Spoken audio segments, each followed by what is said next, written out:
Nicolas Winding Refn. El danés, nacido en 1970, es un director cuyos trabajos dan para mucho de qué hablar, de eso no hay duda. Sin embargo, en este vídeo vamos a profundizar de forma ligera, limitándome por los spoilers, en uno de los aspectos que más me llama la atención de su cine, la violencia. Pero antes de empezar, pienso que es necesario dejar claro que nos encontramos ante un director eminentemente visual, donde la imagen en líneas generales se superpone a unos relatos de corte minimalista, donde el silencio, la violencia y los personajes herméticos suelen ser habituales. Esta necesidad de crear imágenes compuestas al milímetro, con colores saturados, una iluminación artificial y una violencia explícita, curiosamente tienen como detonante algunos curiosos factores, como son la dislexia, el daltonismo, la incomunicación que el director padeció durante su juventud en Nueva York y, por último, el gran impacto que le causaron obras como La Matanza de Texas de Tobe Hooper, el cine de Sam Peckinpah o la poética visual de Tarkovsky. Esto, sumado a la propia ambición del director por explorar la estética y conseguir una identidad personal, dan como resultado una construcción de atmósferas húmedas, opresivas, salvajes y artificiales, borrando la línea de acontecimientos cerebrales de los reales, como también hace Satoshi Kon en Perfect Blue, unos trabajos donde el director incide de forma violenta en los códigos estéticos de los géneros que toca, siempre en busca de dejar una marca de autoría, reduciendo los argumentos al mínimo y apoyándose en lo sensorial y lo poético para intentar elevar la obra mediante el poder visual. Por otro lado, no es casualidad que el director haya explorado el narcisismo en su último trabajo, ya que este tiene sus propias consecuencias, y como él mismo comenta, cuando conseguimos la perfección estética que siempre habíamos buscado, posiblemente solo nos quede consumirnos.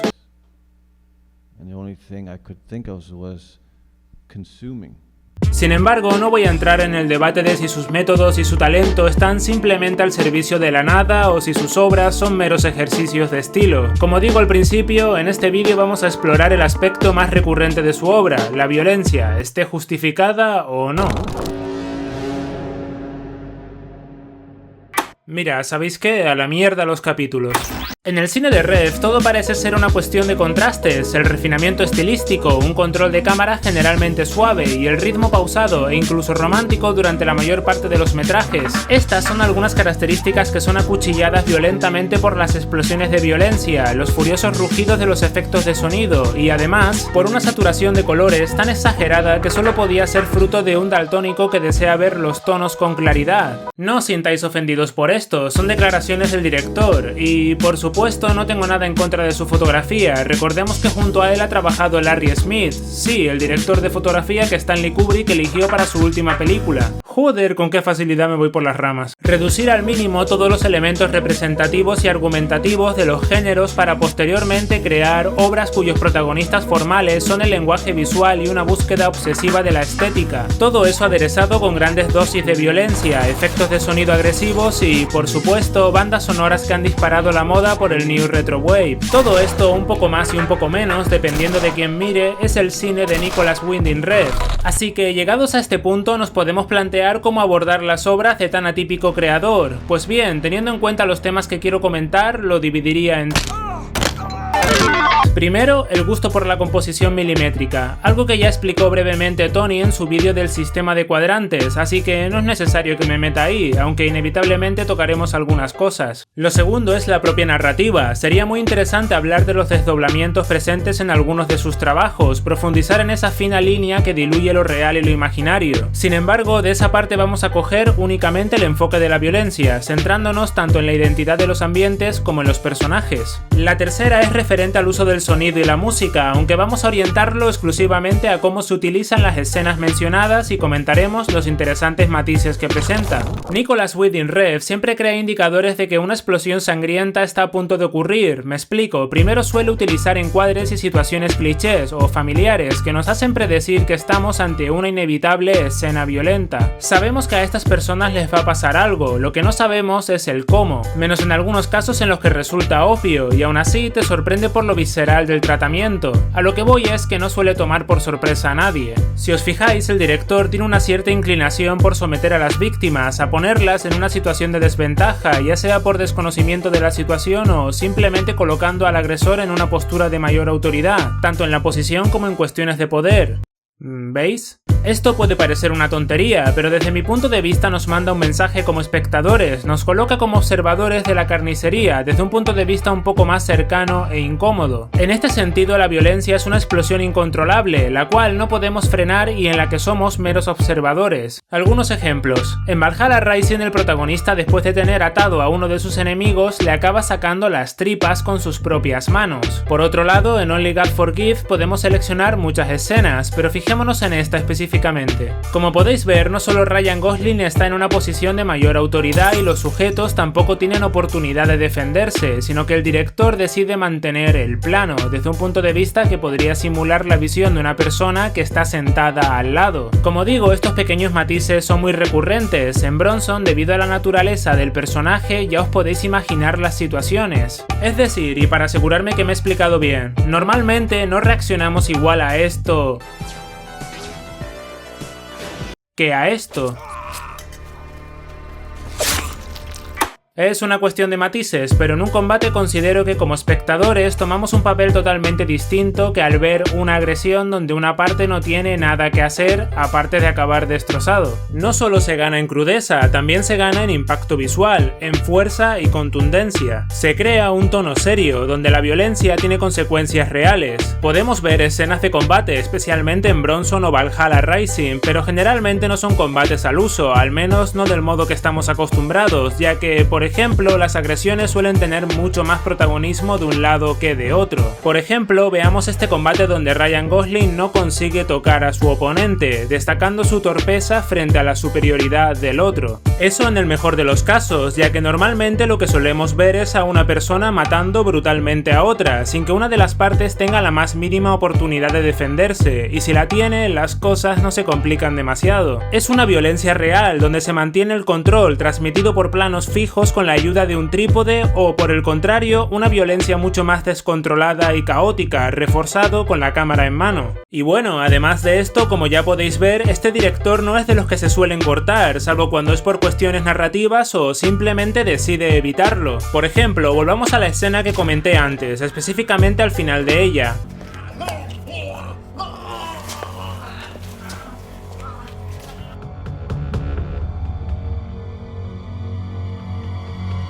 Habéis notado que se omite el final de la acción y a su vez es sustituido por un sonido desgarrador y ascendente que se encadena directamente con la siguiente secuencia, ¿verdad? Esto es sin duda un punto muy interesante, el uso del sonido como transición y como indicador de lo que va a ocurrir, como una especie de narrador o, en ocasiones, una tormenta que se acerca rompiendo la calma. Y es que a pesar de la presencia musical en sus películas, ciertamente nos encontramos ante ambientes silenciosos o bastante pausados. Esto de por sí ayuda a crear una atmósfera densa que, acompañada del resto de elementos, hace que nos preguntemos constantemente qué demonios va a ocurrir. Efectivamente, utiliza un planteamiento muy parecido a, por ejemplo, una película de terror. Del silencio escuchamos un sonido grave que emerge de las profundidades, no le damos demasiada importancia, pero cada vez adquiere mayor presencia, se va creando una tensión palpable hasta que finalmente los indicadores visuales entran en acción y, bueno, ya sabéis. Si os habéis fijado, este director no suele crear las escenas violentas con un protagonismo musical, sino que suele centrarse en los efectos de sonido, en que sintamos cada golpe, que oigamos y veamos el impacto en toda su crudeza. Además, esto se ve reforzado por la poca abundancia de cortes, ya que prefiere mantener un plano bien medido donde podemos ver la acción y la reacción, y no por separado, como se acostumbra en Estados Unidos. Un breve paréntesis, demos por sentado que hay otros muchos directores que dirigen la violencia con la misma crudeza y con características similares, por ejemplo, David Cronenberg en Una historia de violencia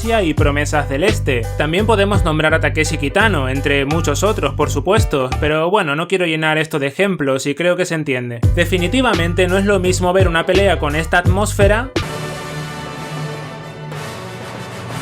que con esta.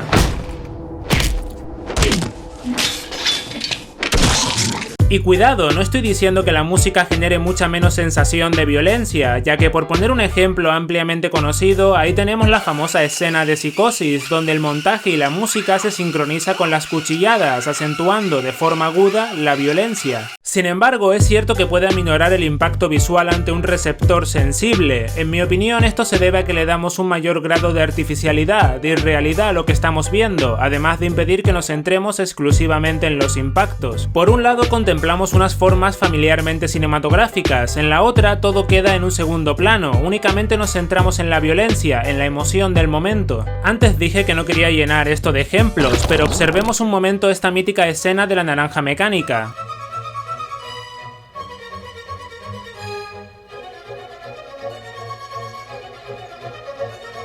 Por mucha violencia que podamos ver, el tono teatral y artificial consigue que nunca se pase la línea. Tampoco es que sea un gran ejemplo, ya que no es muy explícito, pero contrastadlo con este otro momento de la misma película. ¿Notáis la diferencia, verdad? Y para que notemos la importancia de aumentar o exagerar los efectos de sonido, incluso con presencia musical, tenemos esta otra. No solo se mantiene el plano y la composición ayuda, sino que además el efecto de los golpes es tan exagerado que ciertamente consigue otras emociones. Lo bueno de jugar con los silencios es que cuando el director decide dar un golpe en la mesa, el efecto es mucho más agresivo. Por ejemplo, durante una secuencia de un robo en Drive, el silencio va devorando los minutos, creando un ambiente incómodo hasta que llega el momento de huir. En ese instante el motor grita como una auténtica bestia y presenciamos una persecución donde la única banda sonora son los motores y las ruedas de los coches en el asfalto, eliminando la música para suprimir cualquier indicio de artificialidad. Con ello podemos sentir cada maniobra al volante de forma auténtica y, por supuesto, también gana en agresividad. Sin duda no es casualidad que nominaran al Oscar a Lon Bender y Victor Ray Ennis por su edición de sonido, ya que si analizamos en profundidad su trabajo es simplemente estupendo. En otras ocasiones también sirve para acentuar la violencia de una conversación, y si encima contamos con que los personajes del director suelen ser muy contenidos, nos podemos encontrar con momentos de un gran impacto dramático, como este protagonizado por Ryan Gosling.